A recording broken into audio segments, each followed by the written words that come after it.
Welcome to the Two Boots Word Vault podcast. This episode was recorded on December 14th, 2025 for the Elective Collective on KFAI Radio and hosted by the poet and friend Maureen Skelly. You're listening to Fresh Air Community Radio, KFAI 90.3 FM HD, Minneapolis, St. Paul, and on the web at kfai.org. For the next 60 minutes, you'll be hearing The Wave Project, KFAI's weekly community access hour. The views expressed on this program are those of the persons expressing them and do not necessarily reflect the views or opinions of Fresh Air's Incorporated Board of Directors, volunteers, or staff.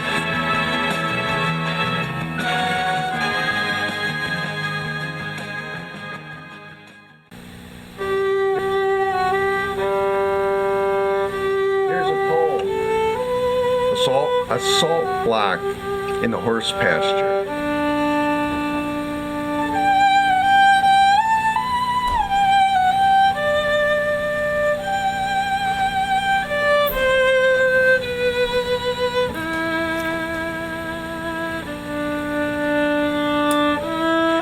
When winter drives me deeper into myself, I sink beneath banks of envy.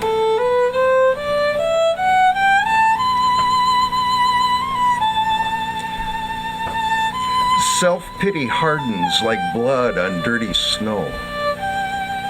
But isn't everyone's life pockmarked?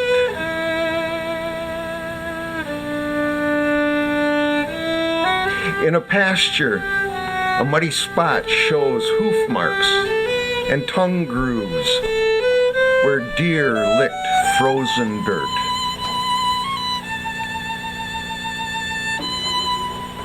The salt block and its chips melted the snowfall. Then, overnight, the deer came from all directions. Let salt be a drill bit for my life's toolbox. Let it penetrate my crusty fears.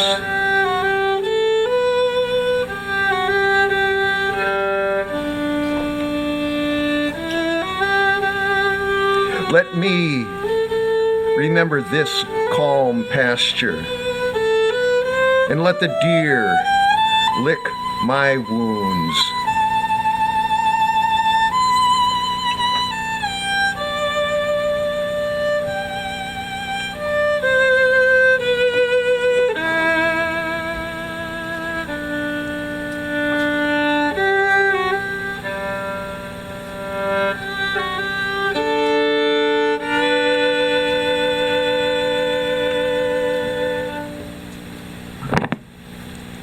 And that was Dallas Elliott on violin and Tim Young with poetry. Thank you so much for being here in the studio on a cold winter morning in Minneapolis. It is, and thank you for having us. Good to see Pam and Maureen again. It's wonderful to be here this cold morning because the sun's out. Yes, it's out, and the sun is so powerful the way it warms everything up. You know, it can be so cold, and you stand in the sun, it's like, okay. The temperature is going to rise all day. Mm-hmm. We're on the way back.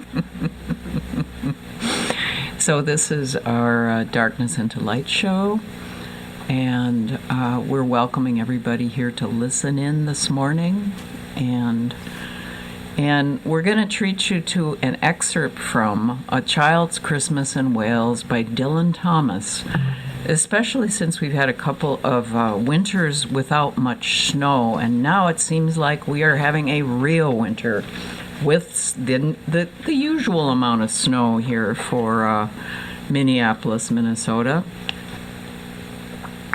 Dylan Thomas, A Child's Christmas in Wales. One Christmas was so much like another in those years around the Seatown corner, now and out of all sound, except the distant speaking of the voices I sometimes hear a moment before sleep, that I can never remember whether it snowed for 6 days and 6 nights when I was 12, or whether it snowed for 12 days and 12 nights when I was 6. All the Christmases roll down toward the two-tongued sea, like a cold and headlong moon bundling down the sky that was our street. And they stop at the rim of the ice-edged, fish-freezing waves, and I plunge my hand in the snow and bring out whatever I can find. In goes my hand into that wool-white, bell-tongued ball of holidays, resting at the rim of the carol-singing sea. Years and years ago, when I was a boy, when there were wolves in Wales and birds the color of red flannel petticoats whisked past the harp-shaped hills, when we sang and wallowed all night and day in caves that smelt like Sunday afternoons in damp front farmhouse parlors, and we chased with the jawbones of deacons, the English and the bears, before the motor car, before the wheel, before the Duchess-faced horse, when we rode the daft and happy hills bareback. It snowed and it snowed, but here a small boy says, "It snowed last year too. I made a snowman, and my brother knocked it down, and I knocked it down, and I knocked my brother down, and then we had tea." But that was not the same snow, I say. Our snow was not only shaken from whitewash buckets down the sky, it came shawling out of the ground and swam and drifted out of the arms and hands and bodies of the trees. Snow grew overnight on the roofs of the houses like a pure and grandfather moss, minutely ivied the walls, and settled on the postman opening the gate like a dumb, numb thunderstorm of white torn Christmas cards. Were there postmen then too? With sprinkling eyes and wind-cherried noses, on spread, frozen feet they crunched up to the doors and mittened on them manfully. But all that the children could hear was a ringing of bells. You mean that the postman went rat-a-tat-tat and the doors rang? I mean that the bells the children could hear were inside of them. I only hear thunder sometimes, never bells. There were church bells, too. Inside them? No, in the bat-black, snow-white belfries, tugged by bishops and storks. And they rang their tidings over the bandaged town, over the frozen foam of the powder and ice cream hills, over the crackling sea. It seemed that all the churches boomed for joy under my window, and the weathercocks crew for Christmas on our fence.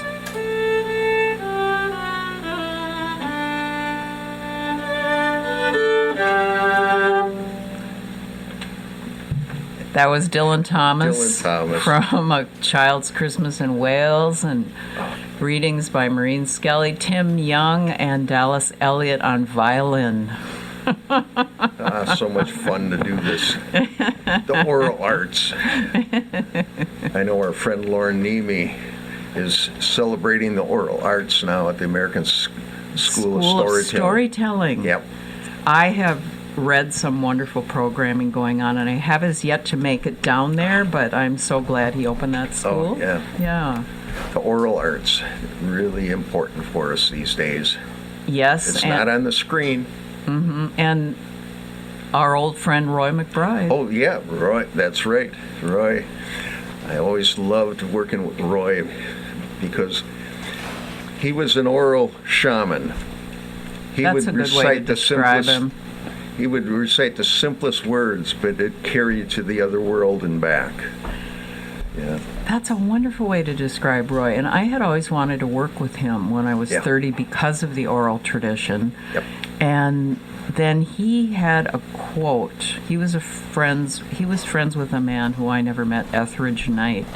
And Etheridge Knight said that it's never a poem until you read it out loud. That's right. I remember Roy saying that. Yeah. Yeah, I spent some time with Etheridge, too. And Oh, you knew him? yeah, I knew Etheridge. And again, Etheridge was able to tap into multiple worlds at one time through his voice. The life force came through him and pulled in all these different layers of existence. And that's what a good poem should do. And that's what Roy McBride was an artist at. Welcome back to the Wave Project. I'm Maureen Skelly, and today we are listening to Tim Young and Dallas Elliott. If you don't mind, I'd like to read a poem. This is recent. A couple weeks ago, Dallas and I attended a concert which featured Dallas's sister, Teresa, who's also a violinist. It's the Lyra Baroque Orchestra. And they played the Four Seasons piece by Vivaldi. And as is my wont, I scribble notes as the music is going and then work it into a poem. So this is a recent poem called Listening to Vivaldi's Four Seasons. Part 1, Spring. The violinist has walked on a frozen lake before ice out, and the violas, like a team of percherons, pull the music through the snowy woods to a rocky shore. Timothy, pull yourself up the cliffs of labor. Go up over the last ledge and stand sweating, looking at the spring gales of Superior. Summer. An orchestra of mosquitoes plays not to beckon me, but to thwart me and my desire for the woods. Then, like the white doe in Celtic tales, the violinist's mysterious sound calls me. My feet run forward despite my fear, despite my discomfort. His violin is a power drill that augurs through this gray audience's soul. Its barrier to acceptance, its veil of denial, its fear of emotional escapades. Autumn. On calm water, I see rafts of mallards and bluebills. The familiar resonance of these golden months is the red pump pulling up cold memories for me to drink. As the sun goes and the night comes, I hear the chatter in Mr. Ed's bar as fishermen and hunters clink their glasses and the northern lights begin a quiet wave across the stars. The new moon drops beneath the horizon, and our tractors sleep in the shed. My relatives' ghosts dance in the shadows at my nephew's wedding. On a rug before the wood stove, the black lab whimpers in his sleep. He's running from something. In the belly of the stove, my nostalgia turns to ash. In winter, the fourth part, dreams of the frozen water rise through the blizzard of my cold anger, through the hoary face of Maga and Ice's greed, through the ice daggers of their hatred. Come, you warm angels of winter, and whisper to us of love. Change our disgust to sweetness, and warm our chilled fists of reason and love. Thank you. thank you for that. Was wonderful, Tim. What are you calling that one? Listening to the Four Seasons of Vivaldi right now. Yeah. We're sitting here at this ice cold place in this beautiful studio, and I'm thinking about the people across the street who have to worry about all the trouble that's happening here this winter. We have to change this sense of hatred that's out there. Maybe the cold will freeze them enough. Freeze it up a little bit and rest bring in everything Yeah, because love is warm. Mm-hmm. Mm-hmm. Yeah. The cold has a function. And we are here trying to bring some positivity here to Minneapolis, Minnesota on the West Bank. And we are approaching the longest nights of the year. And this is when the animals hibernate and go within. Mm-hmm. And, there's, so much for the business as usual. This is a time to kind of go within. Go within. Yeah. Yep. Support for KFAI comes from the Dakota, presenting the Bad Plus, performing Thursday, December 25th through Saturday, December 27th. For 25 years, Minnesota Jazz Quartet, the Bad Plus, have defied convention in the best possible way, combining jazz with rock, fusion, and even new age sounds. They're touring with their latest release, Complex Emotions. The Bad Plus have evolved over the years, yet their model of musical democracy continues to be the heart of the group. More information about the Bad Plus is available at dakotacooks.com.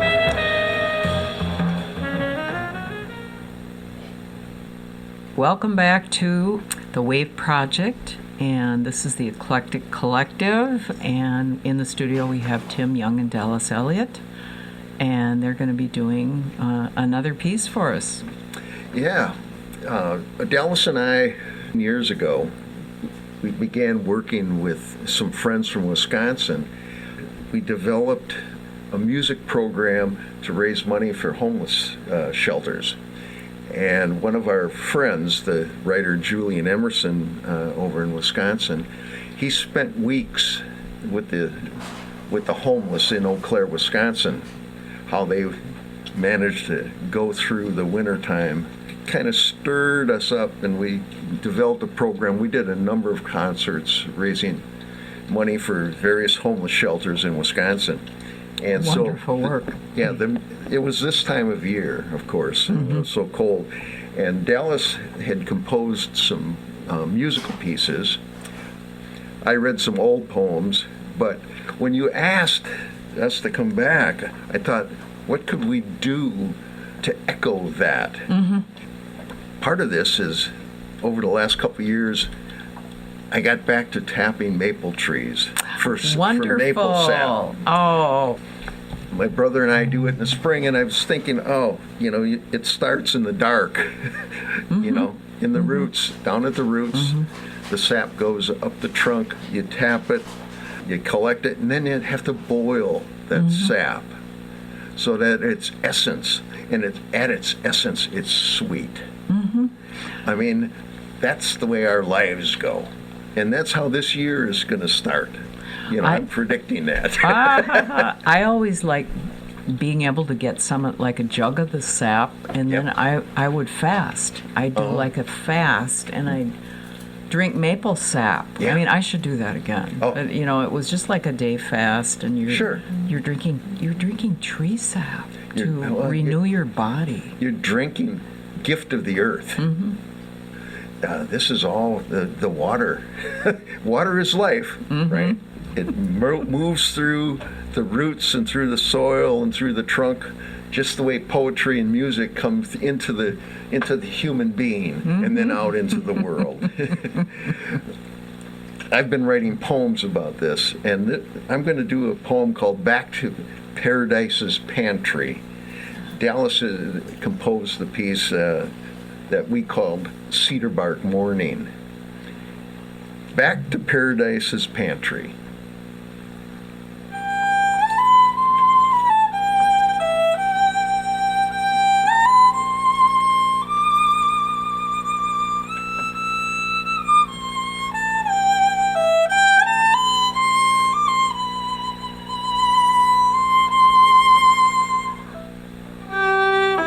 How did Grandma become a sweet old lady? Once upon a time, her freshness was tapped, and children emerged, and the earth renewed.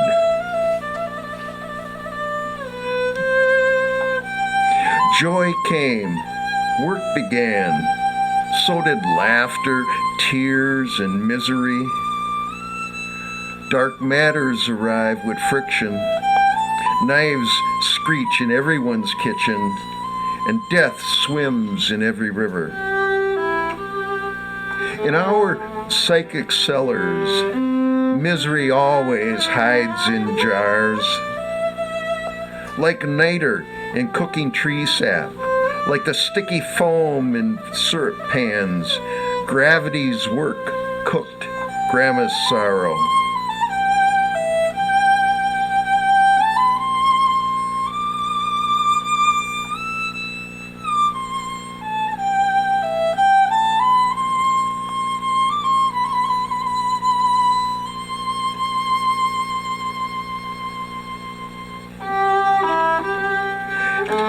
After boiling herself thin, Grandma poured herself through the filters of self-forgiveness, and she grew still and sweet and wandered back to Paradise's pantry.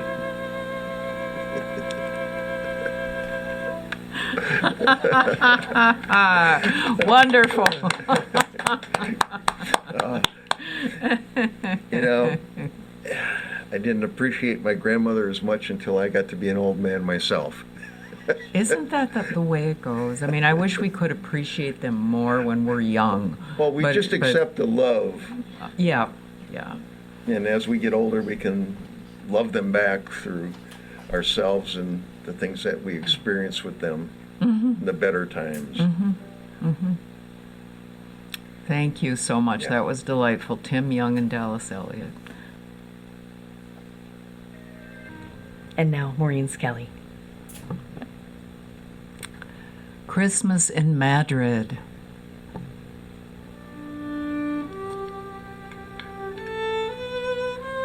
Camping midst howls of dogs, juniper smoke, and a thin snow illumines lights in every house in this town in the 1920s, dubbed the Christmas capital of America. When once a mining company town, a reconstructed Nazareth blazed forth, blatant or mysterious to adult or child, up from the cactus-mottled ground, spawning a wire-winged angel gliding from mountain to mountain across the valley. Now the huddled, abandoned houses lighten, as brightness of the season ferrets out darkness of the most clinging memories. In the high desert mesa country, dry arms of the Earth Mother hold her people in such ancient depth. The littered road to the dump of 50 years a joke next to round caves Anasazi peered through each sunrise. A woman pauses to drink, the close silence of the mountain-sheltered moment, wondering if it was love of God or man or place. Who named these mountains? Ortiz, Sangre de Cristo, Madrid. Softly blooming, muted pathway, Main Street. Muffled tavern music distant, calling our dance feet. Central Earth Root Christmas Town celebration, sing Mountain Heart song for all of us who work to be sparked again.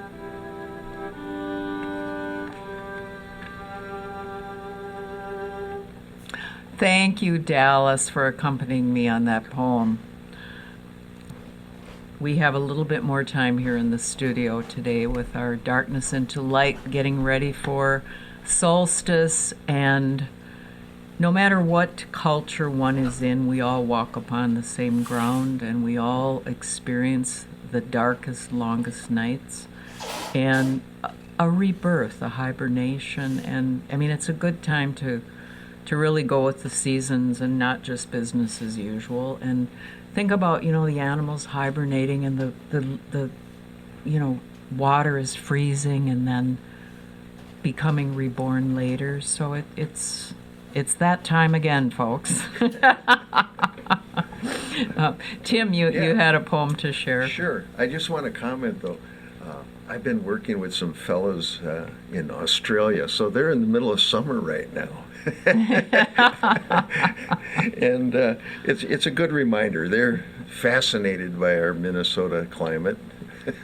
So I want to do this poem, and Dallas reminded me.